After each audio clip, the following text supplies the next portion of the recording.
In 2025, President Trump is back, and with him, a renewed push for aggressive tariffs.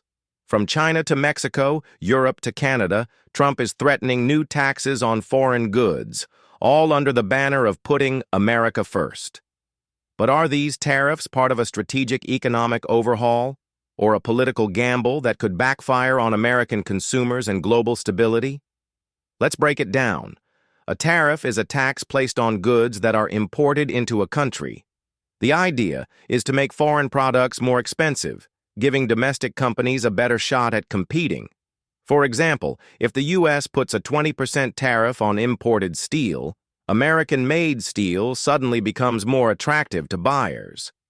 Tariffs can serve as economic weapons in trade disputes, but they're a double-edged sword. They often lead to price hikes for consumers and retaliation from trade partners. During Trump's first term, his signature economic move was a trade war with China. The U.S. slapped tariffs on over $250 billion in Chinese imports, citing intellectual property theft, currency manipulation, and a ballooning trade deficit as the primary justifications. China responded with tariffs of its own, targeting American agriculture, energy, and manufacturing. While Trump framed this as tough negotiation, the U.S. economy absorbed real costs. Farmers needed $28 billion in subsidies, manufacturing slowed in tariff-hit sectors, and some companies passed the costs on to consumers. Still, supporters argue the tariffs forced China to the table and signaled to other countries that the U.S. was serious about fair trade. Now, in 2025, Trump isn't just revisiting tariffs, he's proposing something much broader. A universal baseline tariff on all imports, starting around 10% and going as high as 60% for countries like China. This could affect automobiles from Germany and Japan, electronics from South Korea, textiles from Southeast Asia, and even food and household goods from Mexico and Canada. Trump says the plan will reduce U.S. dependence on foreign supply chains, bring back American jobs, and finally eliminate the $1 trillion trade deficit. He also believes tariffs will increase negotiating power with global competitors who have long enjoyed favorable trade terms. So, is there a larger economic strategy here? In theory, tariffs can encourage domestic production, protect fledgling industries, shift global supply chains toward U.S. interests. But critics say this version of the plan is more political than economic. They argue it's election optics, designed to appeal to Trump's base in industrial states like Ohio, Michigan, and Pennsylvania. Many economists warn this new tariff wave is blunter than before, with fewer exemptions and higher across-the-board costs, making it harder for businesses to adapt or plan ahead. What does this mean for everyday Americans? A universal tariff increases costs throughout the supply chain.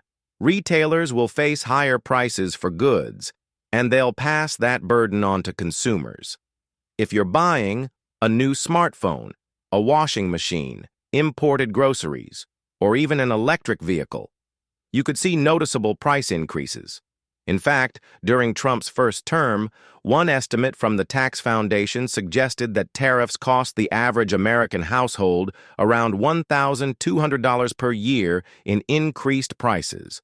With broader, more aggressive tariffs, that number could rise significantly in the years ahead. Then there's the global reaction. China has already hinted it may retaliate again, targeting American agriculture and tech industries. Mexico has warned that auto exports could be disrupted, and the European Union is preparing its own list of counter-tariffs on American whiskey, apparel, and machinery. Trade wars have ripple effects, not just in politics, but in supply chains, jobs, and inflation. And with global economies already grappling with post-pandemic challenges, many fear that large-scale tariff wars could trigger instability, especially in emerging markets tied to U.S. trade flows. Economists often look to history when evaluating bold policies like this.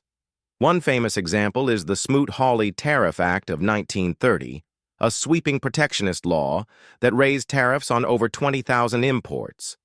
It was intended to help American farmers during the Great Depression, but instead, it deepened the crisis. Other countries retaliated, global trade collapsed, and the economic pain only worsened. While Trump's modern approach is different in scale and scope, many economists point to Smoot-Hawley as a cautionary tale. Tariffs can protect, but they can also isolate and weaken economies if overused. Trump's second-term tariff push is bolder, broader, and more aggressive than ever. He sees it as a way to restore American independence, protect workers, and reassert dominance in global trade. But others argue it's a high-stakes economic gamble, one that could lead to price hikes, retaliation, and global friction. The truth likely lies somewhere in between.